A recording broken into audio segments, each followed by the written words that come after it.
everybody out there at TFMR. It is Thanksgiving weekend, time to reflect and be thankful for all that we have. And what do we have here? We have the Jackass. It is a bit of a holiday tradition here at TFMR that we get a 3-day or 4-day holiday weekend. We like to bring in the Jackass, give him the floor, let him take the mic, and let him tell us what is currently on his mind. This time we're using our A to A, go to webinar format, so that you, the active participant listener, can actually ask questions directly of the Jackass. You type them in on your GoToWebinar control panel, they come to me, and I relay them on to him, and what a great opportunity to actually interact with the Golden Jackass himself. Of course, we're talking about Jim Willie. His site is goldenjackass.com. He's the editor of the wonderful, fantastic Hat Trick Letter. All of that can be found, again, at goldenjackass.com. He's a longtime friend of Turdville, and here he is back to join us once again. Jim, my friend, happy Thanksgiving. Well, thanks. We actually don't practice it here. We got a different one. I think it's in May. I don't know. I don't care. I have plenty to be...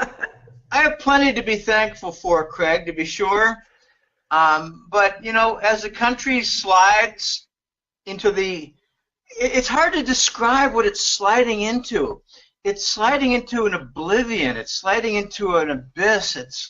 It's getting deeper into a fascist state. What I find remarkable, and just as a quick preface, I find that almost nobody that I talk to of American citizenship has any idea what fascism is. Yeah, None. not anymore. None. There's kind of a definition of fascism. Well, you know, that's what Nazi Germany was, but it's not possible for the United States to have that. Well, yeah, it is. We got it right now. Depends on, I guess, everybody has... It's hard to people get to agree on what the term actually means. You know, a lot of people scream up and go, "You're a fascist!" And they have no idea what the term even means. It just sounds good. It makes you sound smart to say somebody's a fat, or at least you think you're smart if you call somebody that. Oh, I try to get smart and tell them that I think they're a nihilist. That's good. That'll send them to scramble into the dictionary. Well, it usually shuts them up and they walk away. All right, let's move on. All right, well, let's just dive right in. Again, it's always fun to get caught up. It's now been several months since we've spoken.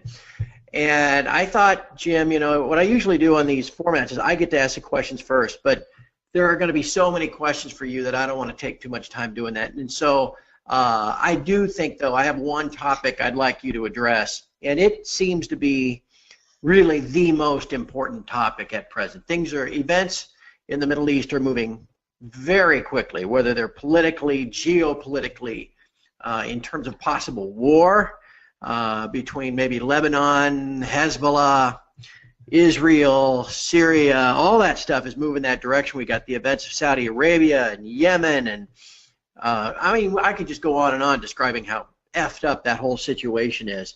But I know you're all over this. You've got great contacts throughout the world to keep you up to speed on not only what's happening there, but it can see, but what's going on below the surface. And so between what's happening in Saudi Arabia, the purge and the arrests, what's going on with the Saudi Aramco IPO and who might be buying that, and how badly do the Saudis need the cash, and the U.S. supporting them and defending them for the petrodollar. And I mean, obviously, I could probably let you start talking. You could talk for a whole hour just on this, but I think we'll start there.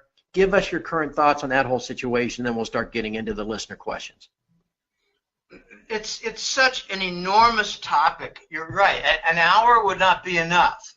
But let me just hit on some main high-level points. And I'm not operating on notes here. I just finished the Money War report for November. It's being posted this morning before noon. There's an entire chapter. It was 10 pages on Saudi Arabia. 10! I mean, it's crazy what's going on right now. I titled the chapter Saudi Purge and Instability. I want to start off by saying that there's not a firm consensus about what's happening with the Saudis. and I'm going to call Saudi the country because it's Saudi Arabia. I get tired of saying Saudi Arabia. Some call it KSA, the Kingdom of Saudi. For me, it's just Saudi. Okay, Saudi land. To begin with, this prince, the crown prince, Mohammed bin Salman, he was not directly in line, and it got confusing who's directly in line for the king position, the throne. It got confusing when they ran out of strong brothers. There was Fahd, there was Abdullah, and after that, it's really a bunch of runt brothers. So the runt brothers are fighting with some of the relatives of the stronger brothers who have the dead King Fahd and the dead King Abdullah. Oh my gosh, it gets extremely complicated. There was another fellow, his name was also Muhammad. I'm coming to learn that the firstborn is called Muhammad in the family. All right, a different Muhammad bin Nayef was the favorite of Langley. But King Salman decided, I don't want that nephew of mine to be the crown prince. I'm the king. I'm going to make it my son, Mohammed bin Salman. He's called MBS. And here's some irony. 10 years ago, we had the explosion of mortgage-backed securities. So we had an MBS crisis.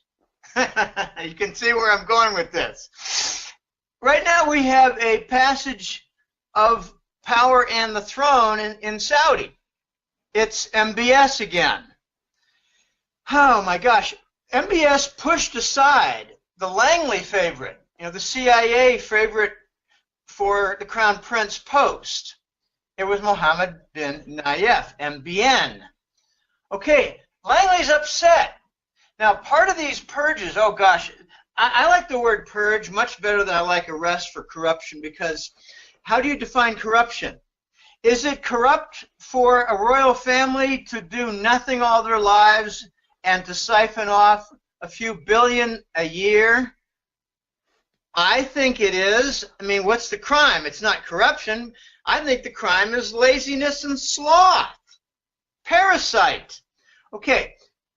Some of the arrested, there were many arrested. They're not just princes, they're Saudi officials in the government.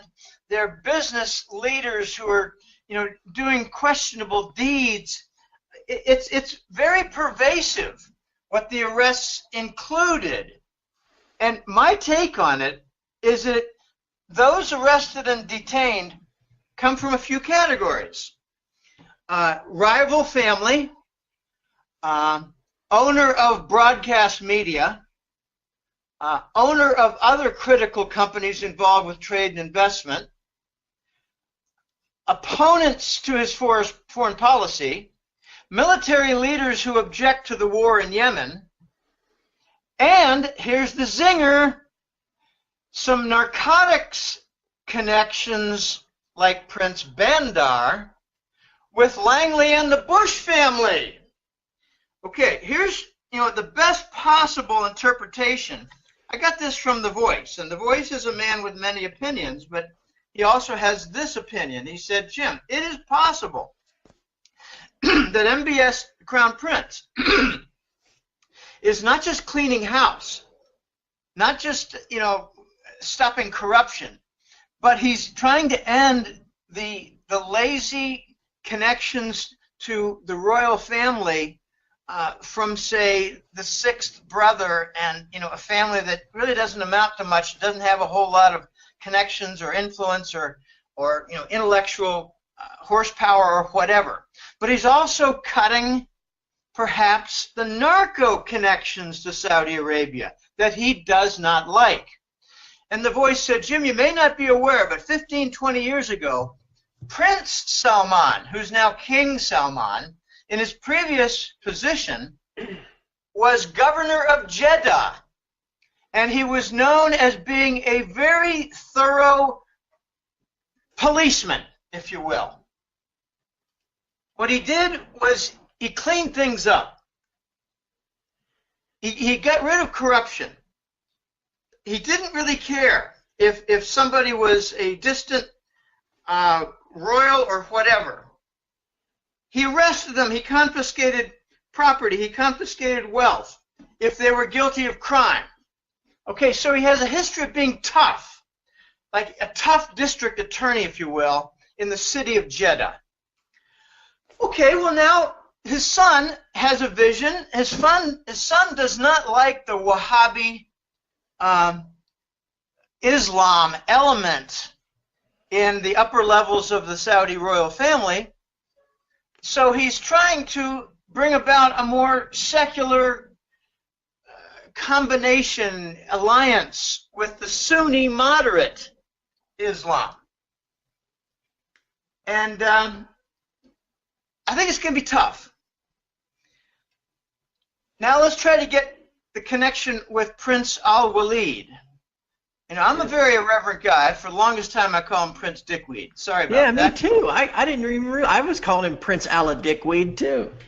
Okay, well, he is a Wahhabi. He's a fundamentalist. I think they're crazy. I think they're just wild crazy in their interpretations of the Quran, and I don't even want to get into it. But he's an opponent of Prince Salman. And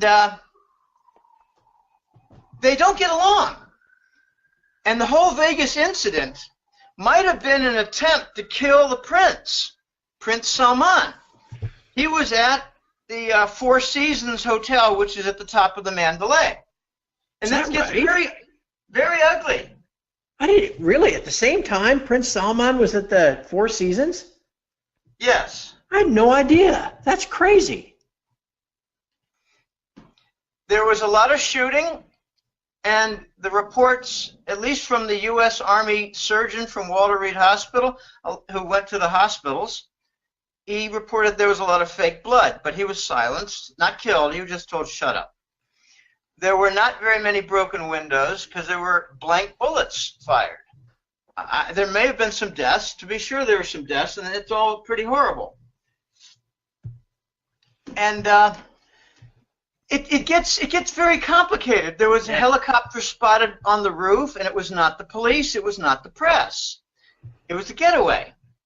And I don't want to get into a lot of the more ugly details because it's not certain about what exactly is going on. Yeah, that's crazy. But it looks like Prince Al-Walid was trying to do an assassination and a palace coup of Prince Salman. Wow.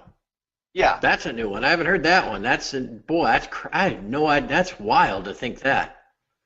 Huh. All right, anyway, continue. Okay, so some of the arrested in Saudi Arabia. They include Prince Al-Walid. Right. Dickweed. Yeah. And the offer that is in the press, it's widely now reported, is that the arrested, which include well over 100 royals, is forfeit, I think it's 60% of your wealth, or else you're going to jail.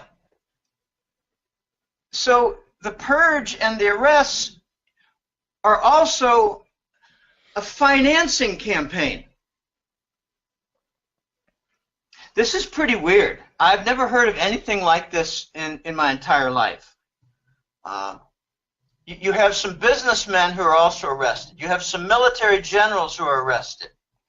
You have a broadcast center head, and he was arrested.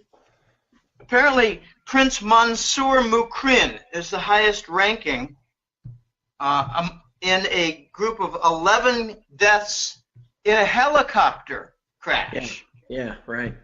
Okay, now this includes a bin Laden. It includes the potential heir to the throne, Mansour Mukrin. It includes a satellite broadcast executive named, Aldal Ibrahim, a former minister of economy and planning, Abdel Fattah. Now, I ask a question. How did the helicopter get downed? Was that from Yemeni rebels, or was that from a loyal element of the Saudi military to the crown prince to protect from a palace coup? Mechanical failure. This is very complicated. Now,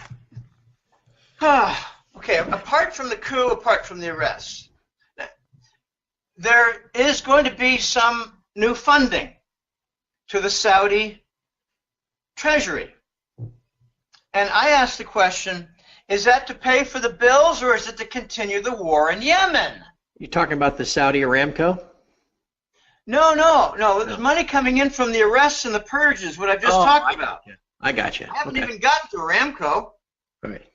Okay, so money's going to be coming in from the arrests of 100 royals who are all multi-billionaires who are told to forfeit 60% or stay in jail or stay in the hotel. I mean, it's like house arrest in a giant luxurious hotel. I doubt they're enjoying themselves. And now there are reports that some of them have been beaten up and are going to the hospital for wounds while under interrogation. So there's a lot of rivalry. There's a lot of bad blood. There's a lot of half-brothers. This is very ugly. This is very complicated. Yeah. There's going to be money coming into the Saudi treasury from the confiscations. There's 1,700 bank accounts that are confiscated or frozen. They've asked for help with United Arab Emirates and Kuwait to lock down those bank accounts also. They're like holding companies. I mean, let's put a few spare billion in Kuwait in case we need to get away. That's the thinking of the royals. These are people who, many of whom never work, but lay claim to billions.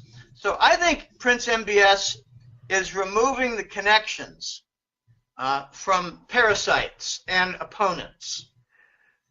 And it looks like Prince Al-Walid, I wouldn't be the least bit surprised if Al-Walid was in charge of downing the helicopter, because Prince Mukreen was perhaps a rival to the throne.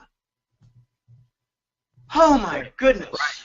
So Jim, what is this, if MBS is going to be the guy going forward and he's purging all these people, and I'm obviously taking their cash, helps them with their little cash problem they're having, what does this mean for, I mean, can you decipher, read the tea leaves about what this means for the short-term future of the whole petrodollar and ultimately the Saudis moving in the direction of the Chinese, that kind of stuff? Yeah, that's where I was going to go. Here's how the confiscation, I say money coming in. Let me just talk about, let me refer to that as the confiscations and that resulting flow of funds. It's a big flow of funds. It's super big. It could be a couple $100 billion. Okay. It means the Crown Prince Salman might not need to do many concessions with China. It means that he might not require a good gob of funding for Saudi investments. Mm-hmm. They're probably going to do some upgrades with Aramco. Okay, I haven't touched on Aramco yet. That's intentional because this is all very big apart from Aramco. Okay, there's pressure by the Chinese to permit not just Saudi but Arab oil sale. They buy oil from Qatar and pay in RMB. They want to buy Saudi oil and pay for it RMB. The Saudis have been resisting that, and the result has been that China has been expanding in a very large scale their purchases of Russian oil. It looks like the Saudis might do something dumb right now, and that's not give the Saudis, not give the Chinese the right to buy Saudi oil in RMB. The Saudis might close the door on China. And if they do, the Saudis are going to be stuck with both the good and the bad elements from the United States. And that's how I see it. Well, By that I mean, go ahead. Don't you think, and wouldn't the Chinese probably retaliate and use maybe Iran as a proxy against the Saudis as well? I mean, wouldn't they run that risk? Yeah, that's a risk for the Saudis right now. The Chinese and the Iranians are very close in terms of trade and energy purchase. And Iran is increasingly close with the Russians for a number of things that include military activity and military. By that I mean purchases of weapons, but also joint drills and cooperation. With China, it's more trade and managing the barter and the big account. With Russia, it's all the above. Russians don't buy Iranian oil.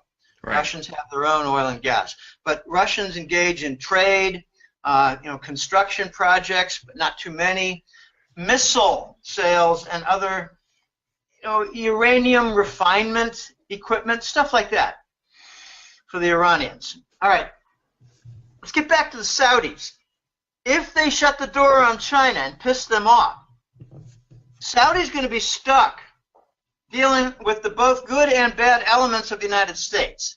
That means the white hat military, Pentagon, but it also means dealing with the angry Langley group, because Prince Bandar is their guy, and he was arrested.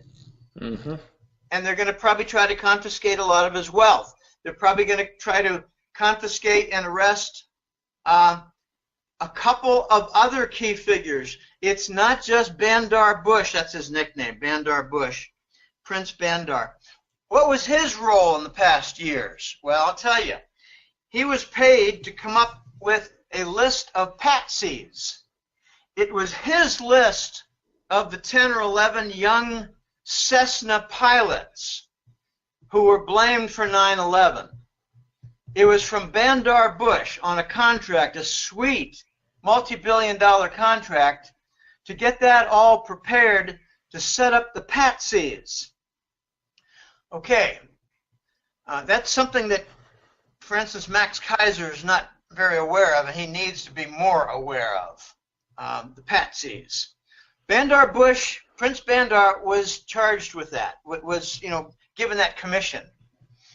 He survived 3 years ago some attacks.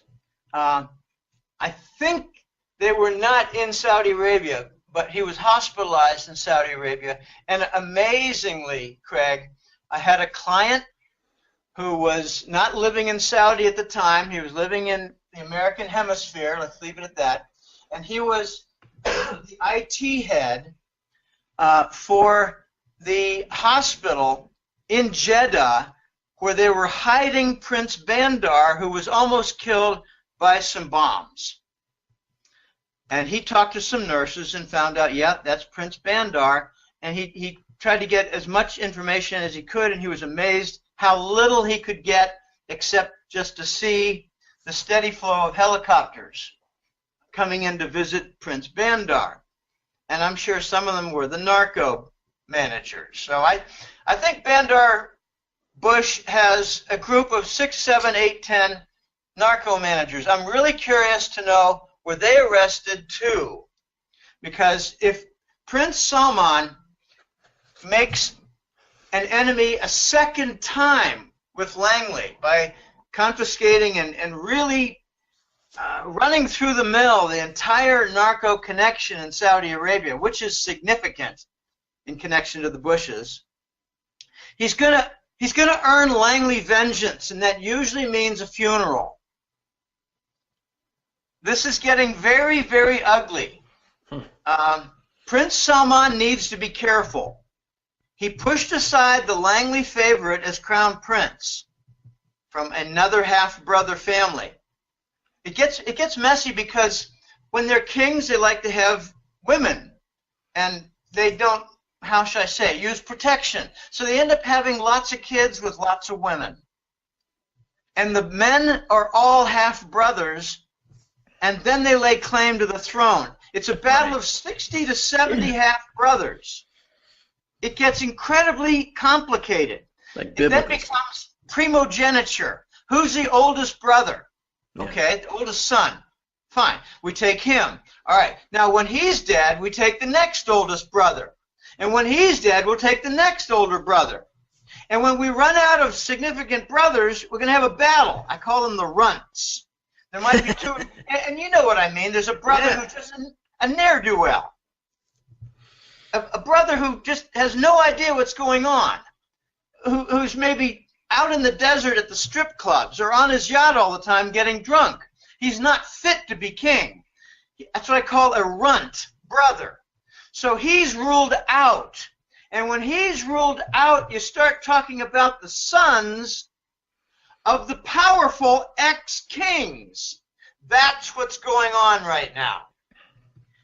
Now, Prince Salman has some visions for recreating and reconstructing Saudi Arabia to get away from its dependence on oil. And a lot of analysts in the West are thinking he might be using code to proclaim that he wants to get away from the dollar.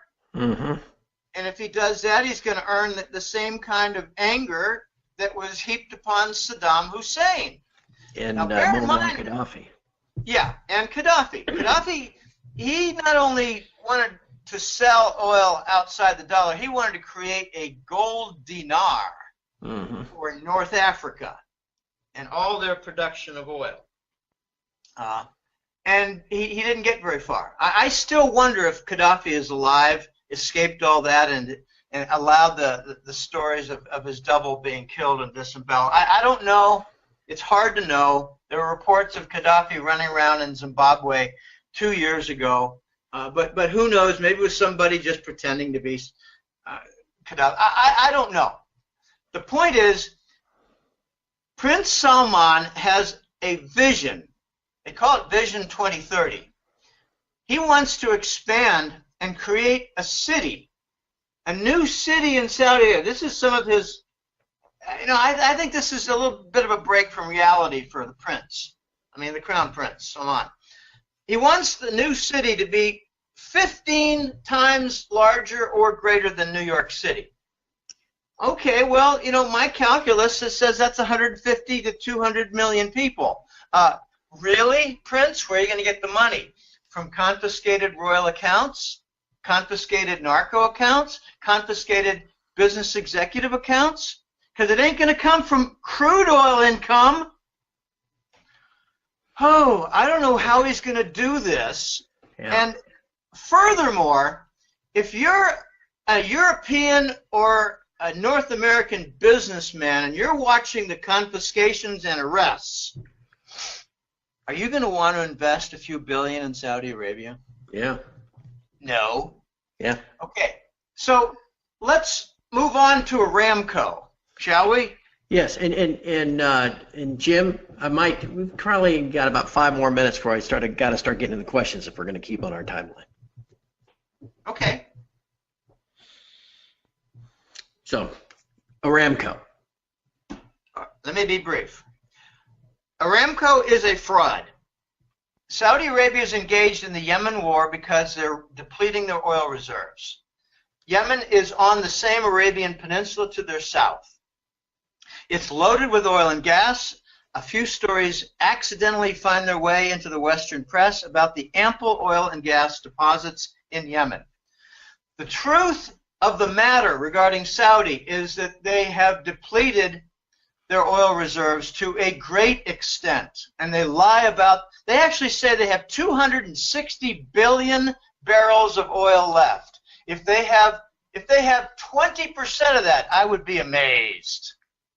So they've been pumping oil for 50 years, world leader for 40 years or more, and they've got no depletion. Oh yeah, I can understand that math. That's called stupid math. It doesn't add up at all. Okay, so there are Western analysts out there who use Royal Dutch, Exxon, Rosneft, and other very large oil companies, and they do a comparative analysis, and they come up with a figure of $300 to $400 billion for the value of Aramco, not 2,000 billion. I think it's 4 to 5 times. So 400 to 500 billion is the value of Aramco. And my joke is, what percentage of that is for their equipment? Because their oil deposits are largely gone. Yeah, blue sky. They have, yeah, the blue sky. I think 80% of the Aramco valuation comes from their petrochemical machinery, equipment, plants. That's my opinion. We have some complications. The Western analysts have been tarnishing this IPO by saying it's worth 4 to 5 times less, so they can't get an underwriter. Because if an underwriter like let's just say Barclays of London, Barclays comes forth and has a big stock deal, and they usher in their nice, rosy clients, their well-heeled clients. They get lawsuits in the next year when the discovery takes place and they determine that the oil reserves are not present.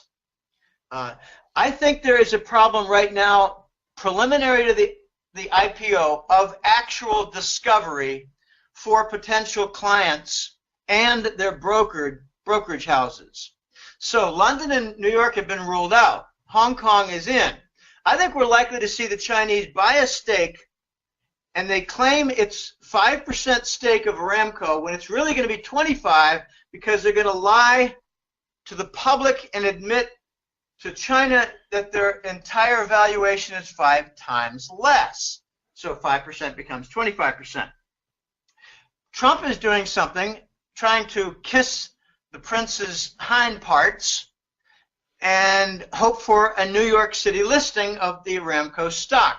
But he seems to forget that he is so happy about the Saudi lawsuit law in the Congress that blames Saudi Arabia for 9/11, which is absolutely cockeyed nonsense propaganda, and allows for lawsuits by surviving families against the U.S.-held Saudi assets. So Saudi doesn't want New York as a listing because they're out looking to borrow money like from Russia and raise money with Aramco because their assets are frozen. This happened 3 years after the Swiss banks have their charade with UBS and Credit Suisse. Announced criminality, the U.S. comes in. What jurisdiction does the U.S. have in the Swiss banks? None. So why did they come in and take control of the two companies? I'll tell you why. They stole the Arab gold, which was largely Saudi, in the Swiss bullion banks. This is another side of ugly complicated. Everything about Saudi is ugly complicated. It's just like one thing leads to the next. Right, and I didn't really get into a lot of details of narcotics because they're funneling narcotics funds to ISIS. You know, and actually, that's the first question I have of the emails. So maybe I'll just go there at this point. But it's like Saudi is like that Russian little, puzzle, with the babushka dolls, where there's a big one, you open it up, and then there's another one, and then you open that, and there's a smaller one inside that, and a smaller one inside that. It's just one after the other, isn't it? Well, yeah, Saudi's a complicated country. It's a kingdom. I didn't even get into the resentment for internal problems from a growing young population, a population that is not as fervent with Islam as 20 years ago, right? That resents the royal families living lives of billionaires and never working. The national wealth has been plundered. The people are angry, and now their gasoline price just went up 40% to $1 a gallon.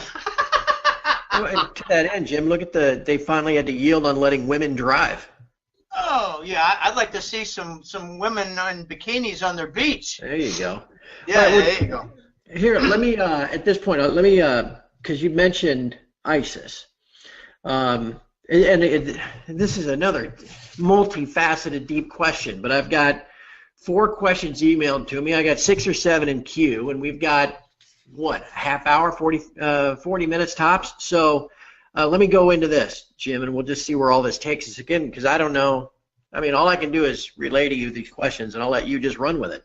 I'll try to make them brief because we covered a lot of good stuff with some depth. All right, this first one comes from Canadian TFMR subscriber named Chuck. He's got a two-part question, but I'll hit you with the first one, and then maybe we'll double back to the second part. He says, there's been a lot of this news lately. I think what was it, in the Financial Times about the U.S. providing cover to those ISIS guys getting out of Raqqa. Remember that? It was maybe a week ago that all that broke. Getting them all out of there before the Syrian army could wipe them out. Where the hell those guys go, do you think? Where did they get redeployed to? So that there could be another, U.S. intervention or whatever problem. Where'd those guys go, Jim? They went to Iraq. Iraq has some significant. I must preface, I'm not an expert in ISIS movements and the battles going on with the many different sides in Syria and the boundary areas in Iraq. I'm not an expert, but a friend of mine is. He talked to me a week ago, and he said the ISIS troops have control of northern Iraq. And ISIS does not have control of much of anything in Syria. So if there's any escape by ISIS guerrillas, militias, it's to the strongholds in Iraq.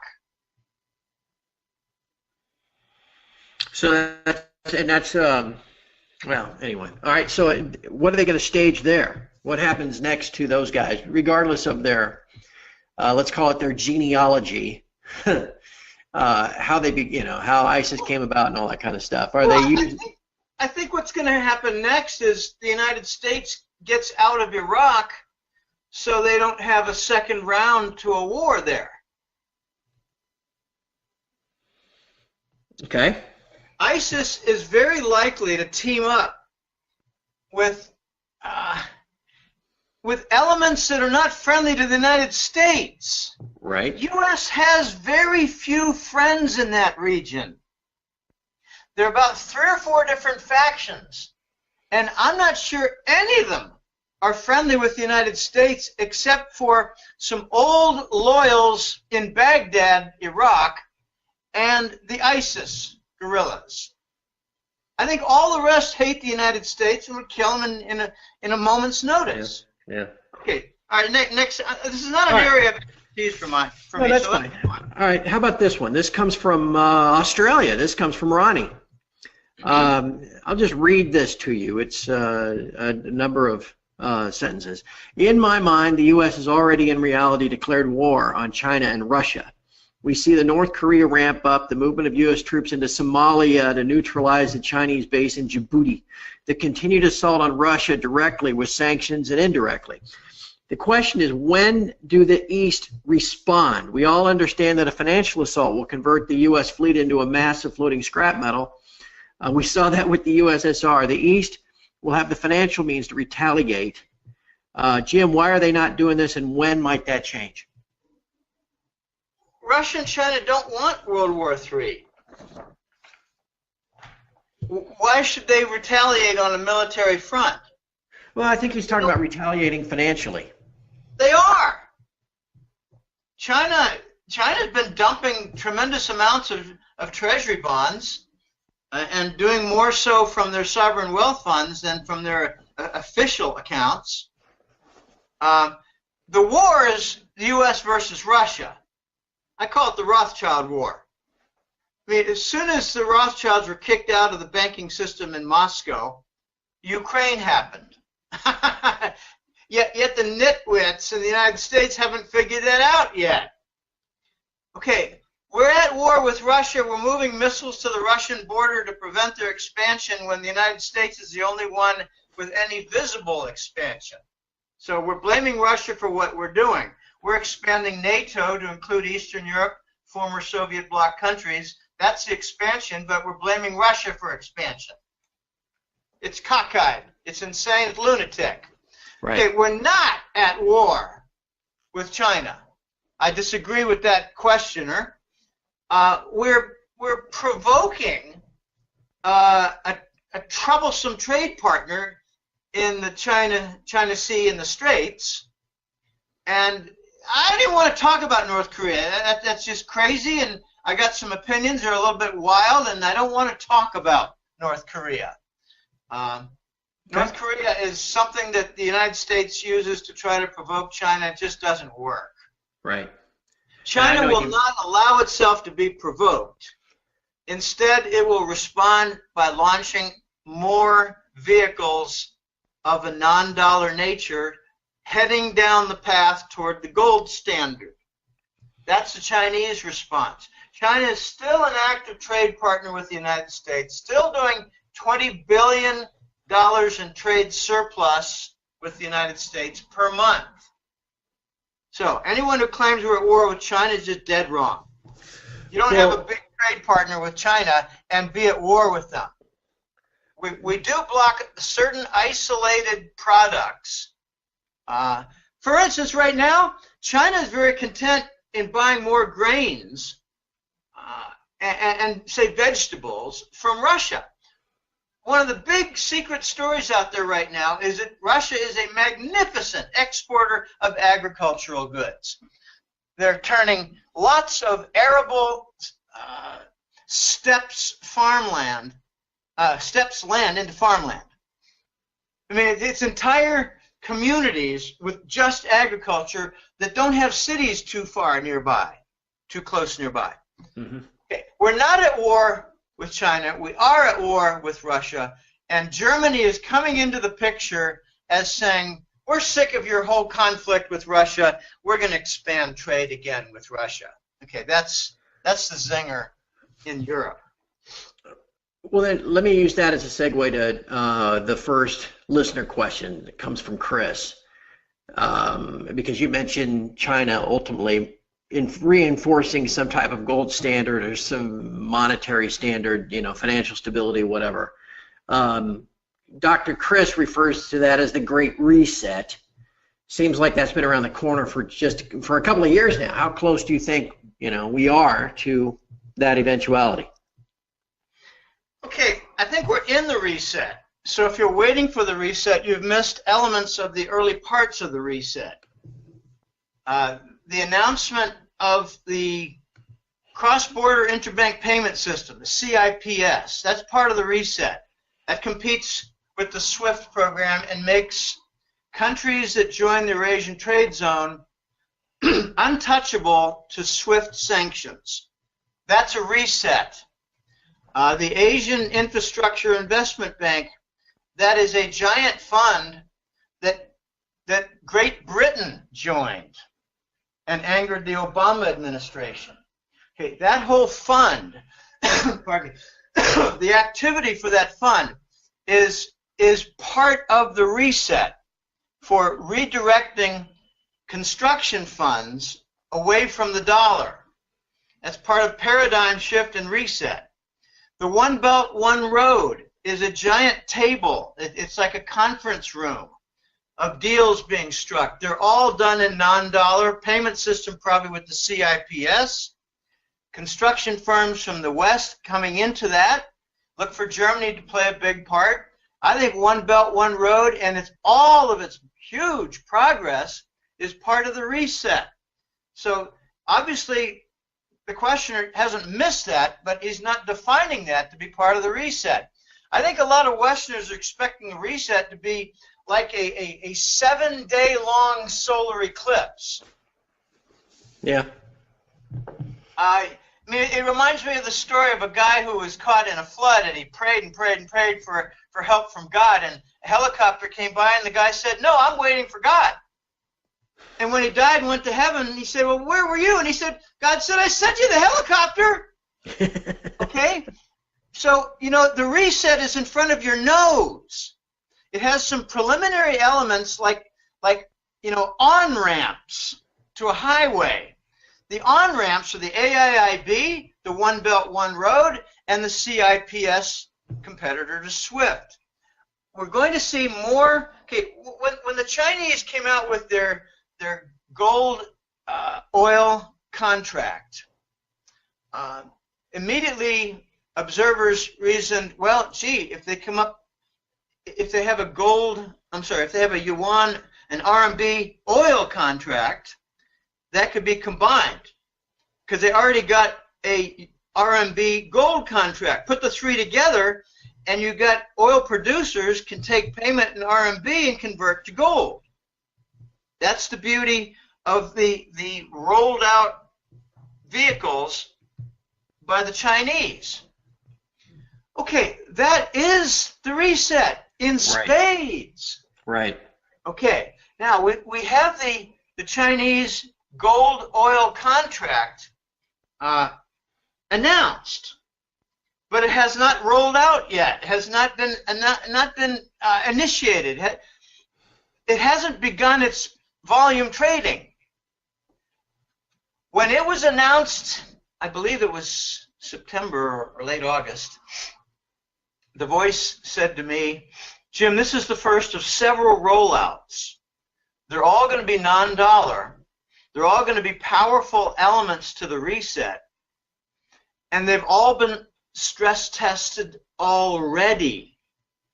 And they're going to come out 2 or 3 months apart from each other.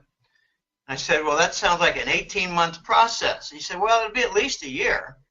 But they're all non-dollar. They've all been stress tested, and they will all take the world trade and resultant banking outside the dollar in the Eurasian trade zone. I call it the Eurasian trade zone. He doesn't call it that. He calls it the Eastern Alliance, and he calls it a few different things.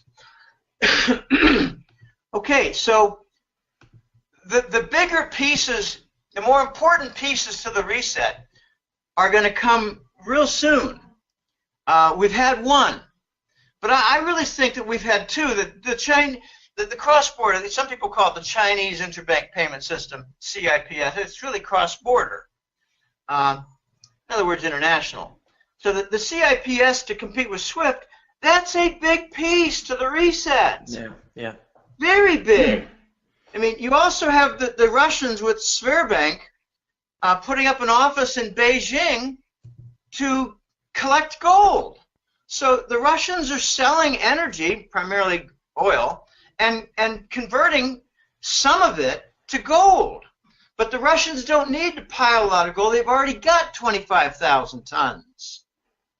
And they just laugh at us for paying great attention for the minuscule additions to the Russian increases at their central bank. What do they have? 1,300 tons now that are recognized? What about all the tonnage that's not recognized? Right. Kind of like the Chinese.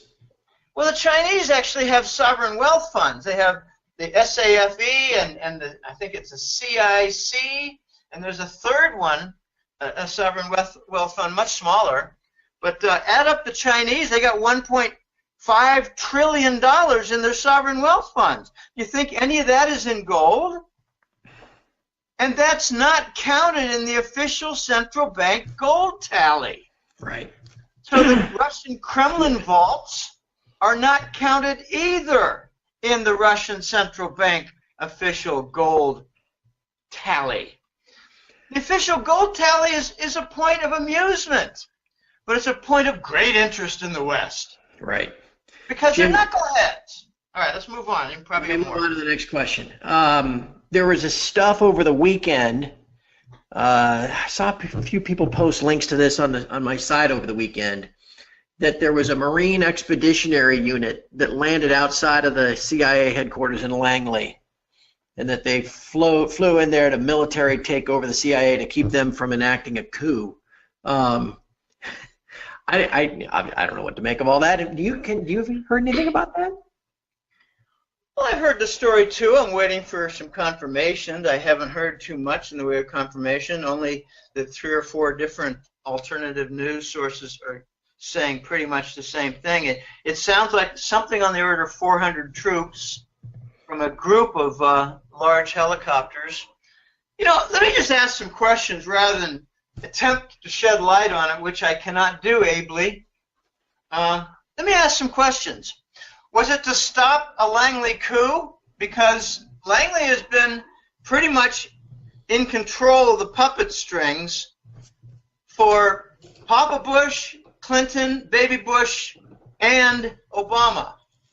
I'm talking about 3 different 8-year terms, that's 24, plus another 4 for Bush. But you could argue that Papa Bush was in charge of 7 of the 8 years under Reagan after he tried to kill him. Okay, so Langley got spoiled and had control for over 24 years, put it like that, of the White House. Now they're angry that they don't control the White House, so I don't know, they might be planning a coup. Yeah. Here's the alternative question. Are the troops from the Pentagon there to grab records of narcotics movements? Yeah. Pedophilia? And if so, are they there perhaps to gain information before they seize offshore accounts? 3 or 4 years ago, I had a conversation with Cato, and he told me the Association for Past Presidents Fund is the pet fund for the Clinton-Bush crime family. Association for Past Presidents Fund. Now, that's not a charitable organization. It's a narcotics fund investment corporation. I asked, how many managers are there? And he said, oh, I don't know exactly, 8 or 10.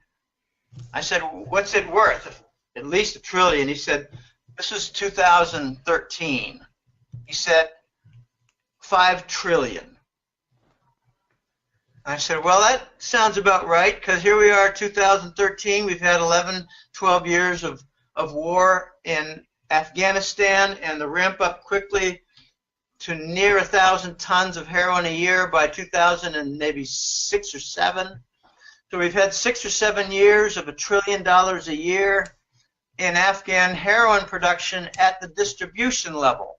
And he said, yeah, I think your math adds up about right on the back of a napkin. I talked to him several months ago, and I said, you know, Cato, it was 5 trillion 3 or 4 years ago. It must be 7 now. And he said, oh, at least. Okay, so if in 1 week we have Prince Salman arresting people and looking to grab accounts for whatever reason, using whatever justification, I don't care right now, I'm just talking about the money and its availability. Right. And the number bandied about is about $800 billion from all the arrested accounts and frozen accounts, from all the arrested people and the frozen accounts. Okay, he might get a couple $100 billion out of that. Okay, if that's done in Saudi, does the Pentagon have some extremely aggressive plans of confiscating narco funds that maybe are linked to Saudi Arabia as the initial inroad? Wow. Let's just assume that they could get a couple trillion from the Bush family. Well, you know, that might fund a great deal of reindustrialization. It doesn't touch the 20 trillion in the total government debt. I think something big is going on. I mean, we've got all this Paradise Papers of 300 closed, sealed indictments of elites, movie stars, Hollywood directors and executives, and others. We got Hillary and McCain both wearing a boot on their legs, with goofy stories like McCain had an Achilles operation. I'd like to see the planning for that, or whether it was an ex post facto story. Hillary has a boot on her leg that was shown in London during an interview. And, you know, the better question than what's the boot all about should be, why did both McCain and Hillary permit photos of the boot? Wouldn't they shoot them out of the room? Yeah. What's underneath the boot? Well, I don't think they're moving narcotics, but I think they've got... No, is it an ankle bracelet? Who knows? I mean, well, you know... I think it's a house arrest bracelet. Yeah, that's what I mean. That's what I mean. Yeah, I wonder why it's so big. Because Yeah. usually it's a small thing you put above your shoe. It looks like they've got a broken ankle. Right. And you're going to fix the Achilles on a guy that has a brain tumor that's going to take him in the next couple of weeks? He might have gone to the Rockefeller Institute in upstate New York and gotten a cure of that, unless they want him gone. All right, hold on. Now you mentioned Rockefeller. I'm gonna jump right now into a different kind of that same direction. Again, recognize we've only got about 20 minutes left, so I've got to keep things moving, Jim. Brent has a question about the People's Bank of China. Is it a Rothschild bank? There's a rumor that Goldman Sachs and their buddies are accumulating gold and sending it to China. Was communist China and their central bank, was it set up by the Rothschilds? I don't really know. Okay. I don't believe so, but I don't really know.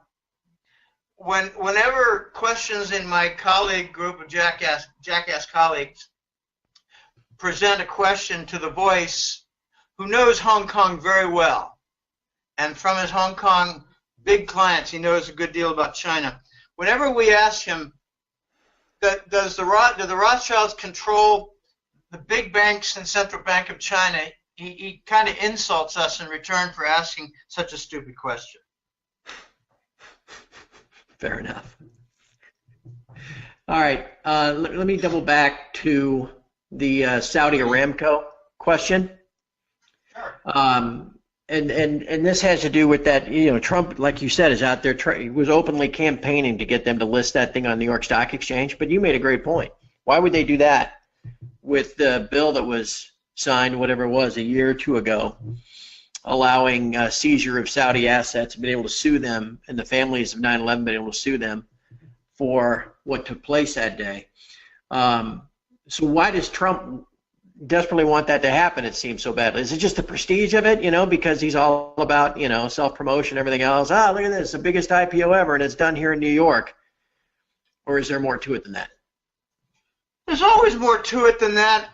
I think Trump made a mistake saying that the legislation to permit lawsuits against Saudi assets, claims for Saudi assets, he made a mistake claiming it was a good idea and a positive move. It made him look stupid, but he was able to please the elite crowd by coming out with a statement that really gives more, what's the word? Oh gosh, I'm having a hard time with my vocabulary. Legitimacy to the official story, the official nonsense story of 9/11. The Saudi young pilots who couldn't fly a Cessna took over a Boeing and crashed it into the World Trade Center. Here's a funny little detail. I've gotten this from pilots who are clients of mine. They have a test on pilot simulation equipment to turn off all the radar and the avionics and see if they can crash a plane flying just from visual detection and visual acumen, visual abilities, right, to fly and crash into the World Trade Center. You want to take a guess at what percentage of the professional pilots could hit the Trade Center? I think you're going to tell me. 3%. 3% of professional pilots could hit the World Trade Center. Now, I guarantee you, if the kids took over the pilot's cockpit, they wouldn't know how to read the equipment, so they'd have to be using their visual abilities, right, and probably have less than a 3% chance, because that's what trained pilots have. Okay, I don't want to get into 9/11, but right, okay, it was an inside job, and there are 1,000 points to support that whole platform in accusation. 1,000 points. So back to your Aramco on this. I don't. Okay, why don't you maybe refine the question, and I'll try again. Well, it was just why does Trump want so badly to have the Aramco IPO listed on the New York Stock Exchange instead of someplace else? Prestige, and it's a lot of, it's something like 5% fees for the Wall Street firms. Yeah, that's true too. 5% of $200 billion is, I guess that comes to $10 billion. 10 billion. Yep. That's a lot of money. That's even to the banks. Yeah, well, you know, they make much more moving narcotics, money laundering with that. But it's something that the U.S. doesn't want, say, London or Hong Kong to seize. Because there'll be more. They're only putting up for sale 10% of Aramco. What if they put up 30% more? Well, then triple the 10 billion. Yeah. Okay. They don't want it to go to competitor financial centers. I'd like to see a good piece of it go to Frankfurt, Germany. Yeah. Okay. All right. Big blunder for Trump to sponsor and give support for the 9/11 survivor bill. Yeah.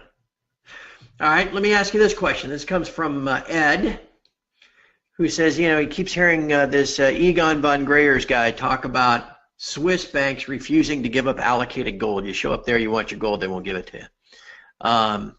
And so Ed was just wondering if perhaps you, The Voice, whomever, might have any additional info on that subject. You heard the same thing?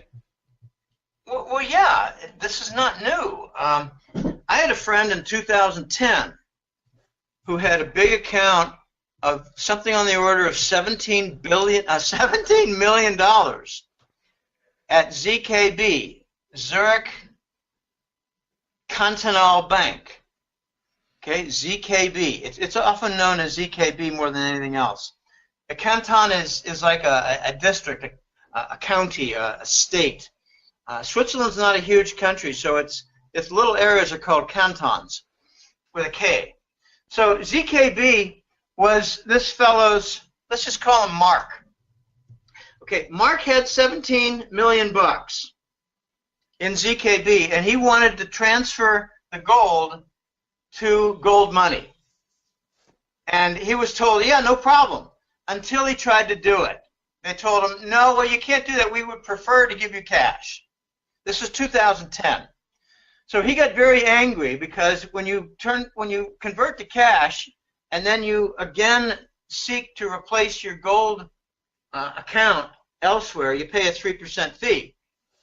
And a 3% fee on this is about $500,000, which is exactly what Mark had to pay, because when he went to Zurich and had the arguments with the managers at the ZKB fund, they pointed out the fine print that under the discretion based on market conditions, the managers of the fund can redeem in cash if they so conclude, and they did. So von Greyer is a smart guy and he's a good guy, but this is not new. In fact, the article that came out and got a lot of attention was over a year old. Now I'm getting more stories. I got a couple clients who sent me a story saying that they know of a fellow who went to a Swiss bank without naming it. They said a major bank. There are only two major banks there, Credit Suisse and UBS. There are lots of little banks, but there are only two major banks. They went to the bank and asked for their $2 million worth of gold and were told, get lost. We'll redeem you in cash. So they asked for a signed statement from the bank official to the effect that they rejected their request for the redemption in gold bars.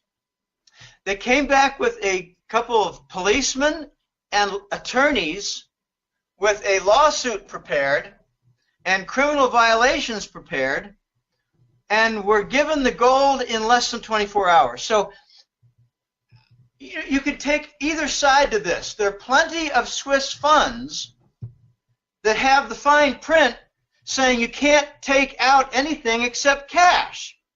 But apparently there are some banks that maybe didn't write their contracts sufficiently with obscurity to the buyer, the investor, and you can extract the gold. So you got both sides. I say the majority of the Swiss financial firms do not redeem in gold and have the legal right to refuse in the contract fine print. Yeah.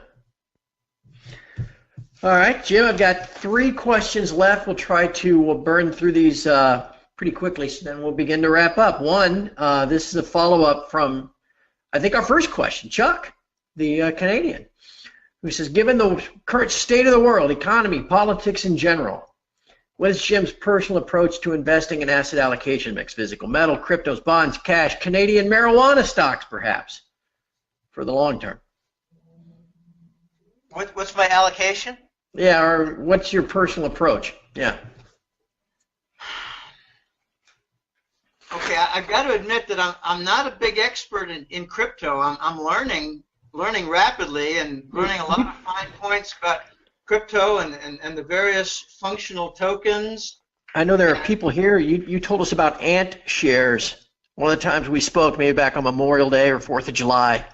And a number of people, that was the first time they heard of it. They went out and they bought some Ant shares, and man, have they ever gone up. So nice job there. Yeah, well, I heard that from one of the fellows who I appealed to help me understand better. He's in South America, and he's of a European descent. And he said that was one of his favorites. So I just mentioned it. You asked me, do you have one in mind? Yeah, I have one in mind. Well, I think Ethereum, I'm more focused right now on, I'll answer your question on allocation in a second. I'm more focused right now when it comes to the cryptos on the functional tokens, like Populous for invoicing, like Ethereum for building a business, a small business venture. I think that the functional tokens are going to win out. I think that the cryptos deserve a certain percentage, but if I were to answer, I would say I personally would not invest more than a token 10 grand in any cryptocurrency, because I don't like their feature of not having a backing. I've asked many times, and I got some insults from the crypto experts and analysts. I say, what's the backing of a Bitcoin? And they say, well, electronic work. And I say, well, that doesn't really qualify as more than a pile of dog shit in my mind. I'm sorry. And they say, well, you know, electronic work is work. And now you're hearing reports about all the verification of certain Bitcoins who use up the same amount of electricity as Denmark. Oh, okay, that's all well and good. I like silver. For the longest time before the cryptos hit the stage, I would advise clients, no stocks, no bonds, 80% silver, 20% gold. And several years ago, like 2011 or 12, I asked The Voice, what do you tell your clients? And he said 90% silver, 10% gold. I said, what about platinum? And he said, well, platinum is good, but I think silver is better. Platinum is probably better than gold, but silver is the best of all.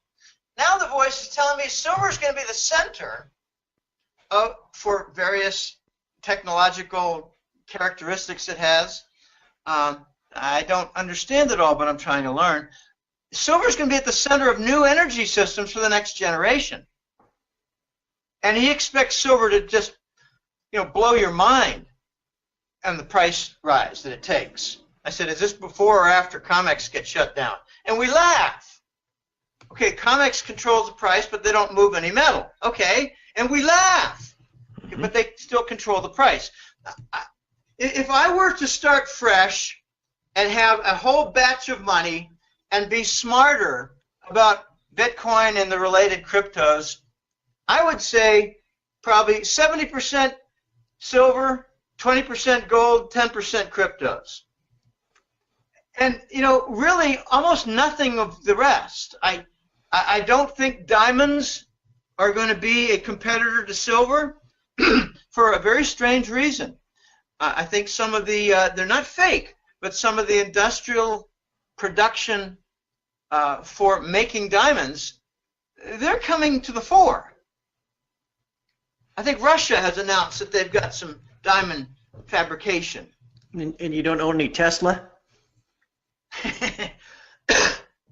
No, Tesla's got to solve their distribution problem for, you know, reloading the batteries. No, I'm not an early adopter.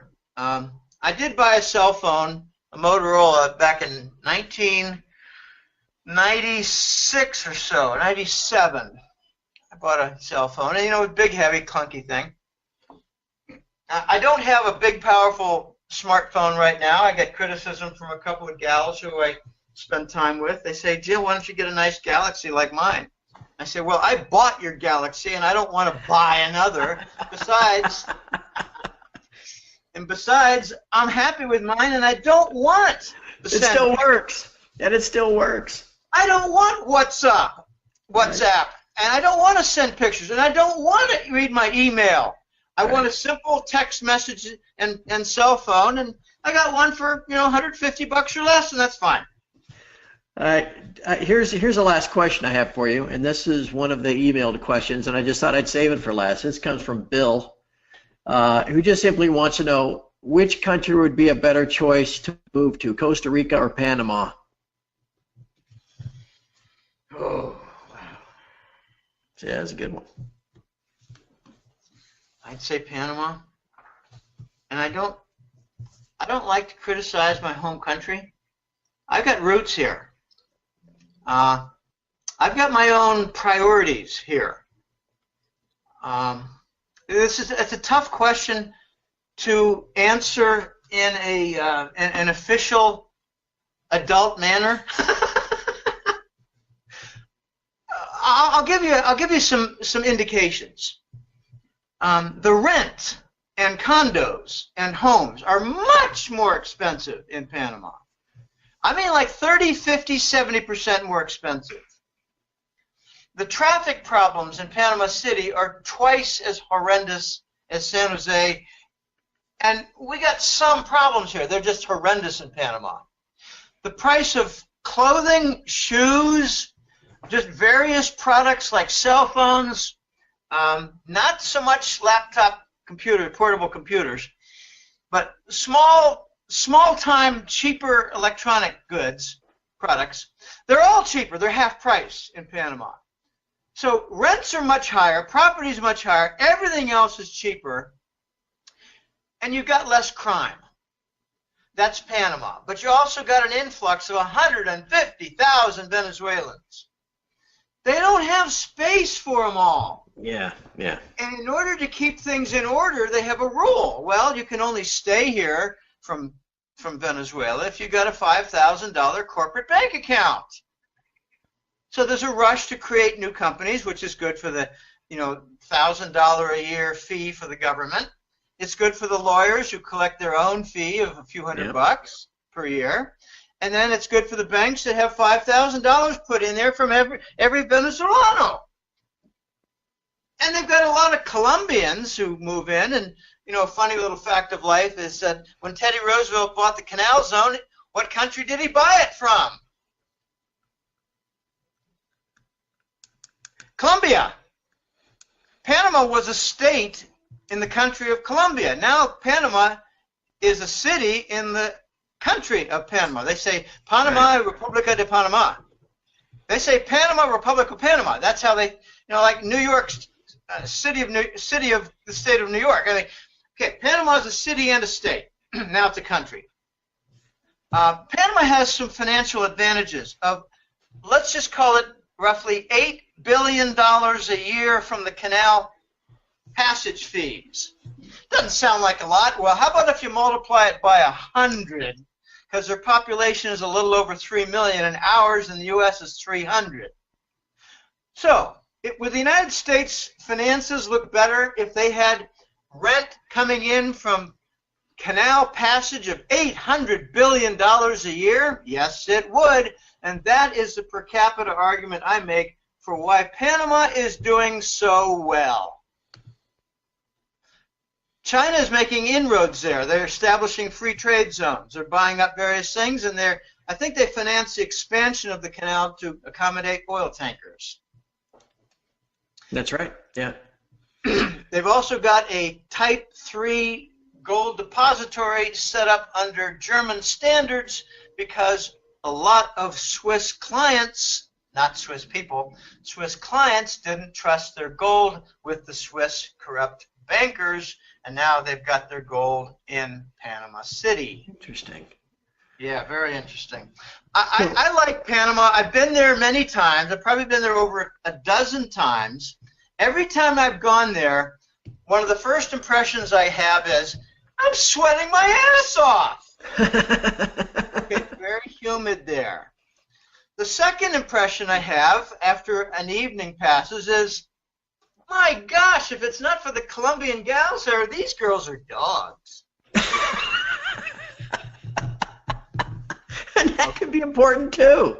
All right, so I don't get along with Colombian female types. Okay? I don't like artificial apparatus put into their chests. I don't like artificial sponge content put in their buttocks. Hold on, I'm confusing. If there are a lot of Colombian women in Panama, but you think Panama is a better choice than Costa Rica, but you don't like Colombian women, I'm not following you all of a sudden.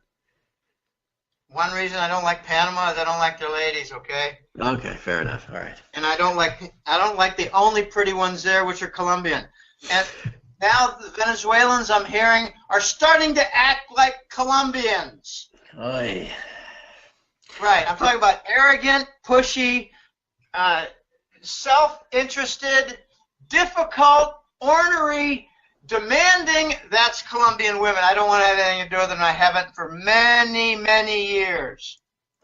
All right. So now, Jim, we've actually been at this now for 75 minutes. And what most folks don't know is Jim has an appointment here, and I got to let him go because he's got to go, right? You've got to be somewhere in like 10 minutes. 8 minutes. Yeah, so we better just move to wrap because, as everybody knows, we have to finish with the Final Four. Now, this will be a pretty easy Final Four. But remember how this works? You can usually answer with one word or sentence, and I've actually structured them so you can pretty much answer with one word. If you're ready, can I get started? Now, I'm actually, given what we were just discussing, I'm a little reluctant to lead with Final Four number one, but I'm going to do it anyway. I'll make it quick. Go ahead. All right. It is Thanksgiving weekend, so Final Four number one, white meat or dark meat? I like dark meat. I'll have a little white meat, but I find it just drier. Fair enough. Go on. All right. Sweet potatoes or regular potatoes? Sweet potato. I love yams. Beans or peas?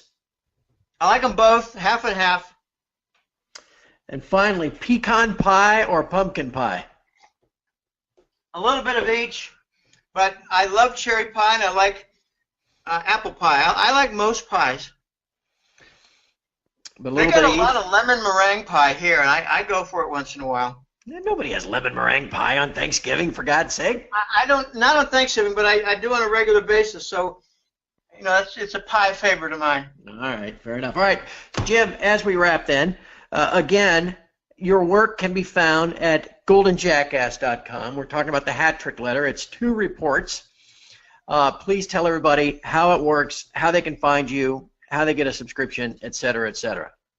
Okay, I'll keep this brief. We're running out of time. It's www.goldenjackass.com. No commas or hyphens in there. goldenjackass.com. I'm up to month number 164. It's 13 and a half years. It's amazing. I never thought it'd go this long, but I think it still has a few more years to go.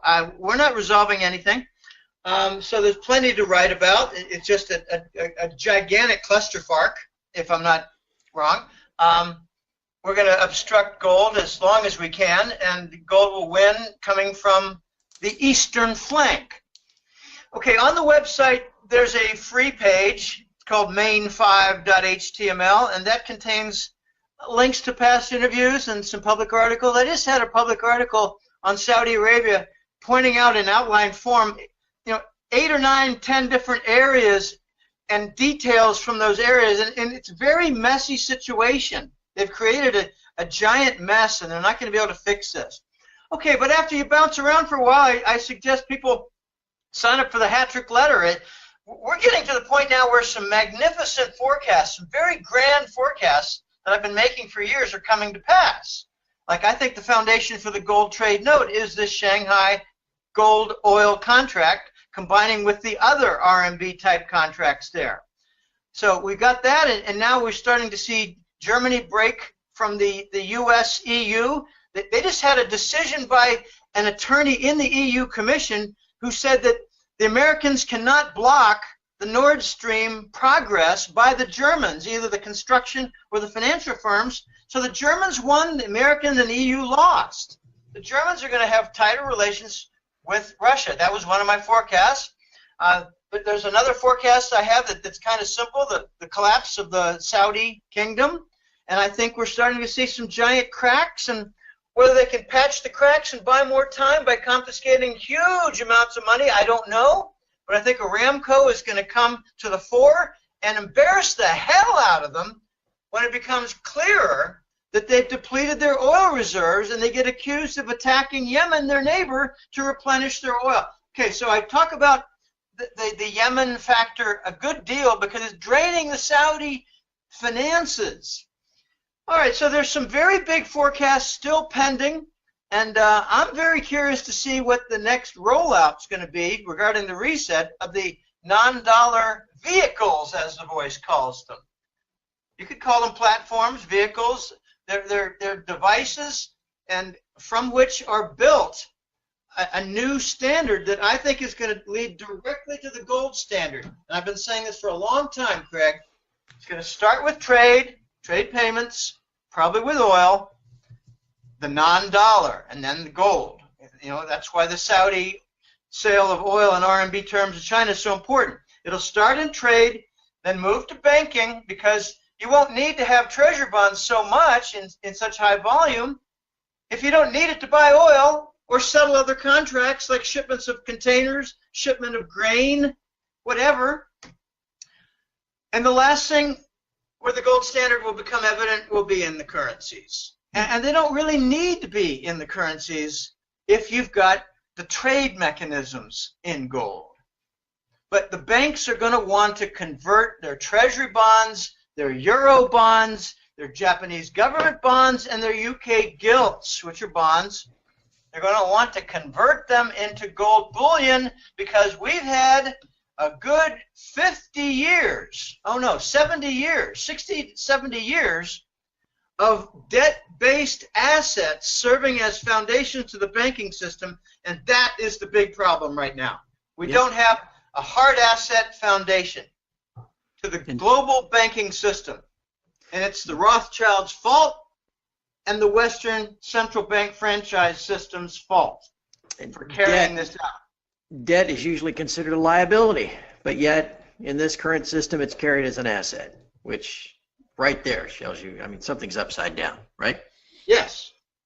Well, all right, and no doubt as we wrap up this year and head to, my goodness, an even more tumultuous 2018, there's no doubt, no time like the present to be a subscriber to the Hat Trick Letter. Again, goldenjackass.com is where you find the work of the great Jim Willie. Jim, happy Thanksgiving, my friend, and perhaps we will visit again before the end of the year to kind of summarize where we might head in 2018. Okay, I think 2018 is going to be the tumultuous year. I remember saying personally at the wrap-up of 2016 and January of 2017, I said that we're going to see a lot of breakdowns this year. We only saw some, but we did see the beginning of the rollouts of the reset contraptions, platforms, vehicles, devices, call it what you wish. The reset has begun. Here we are toward the end of 2017. Nothing has broken fully except perhaps Saudi Arabia, which is doing a very sudden and desperate rescue. It's going to be a wild year next. On, Craig. You bet, my friend, and hopefully we'll visit again soon. But in the end, happy Thanksgiving. All the best to you and yours, and we'll talk again soon. Okay. All right. Very good. And everybody out there, thank you for listening. Appreciate your time. Happy Thanksgiving.